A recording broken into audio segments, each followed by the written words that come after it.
ইরানের পারমাণবিক অস্ত্র তৈরির চেষ্টার কোনো প্রমাণ নেই।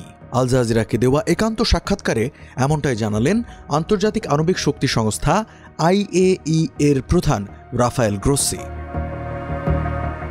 তিনি বলেন, ইরানে এমন কোনো উপাদান পাওয়া যায়নি যা দিয়ে পারমাণবিক অস্ত্র তৈরির চেষ্টা বা পদ্ধতিগত পরিকল্পনা করা যায়। কোনো পর্যবেক্ষণেই ইরানে পারমাণবিক অস্ত্র তৈরির প্রমাণ পাওয়া যায়নি। অথচ পারমাণবিক অস্ত্র তৈরির চেষ্টার অভিযোগ এনেই ইরানে হামলা চালাচ্ছে ইসরায়েল।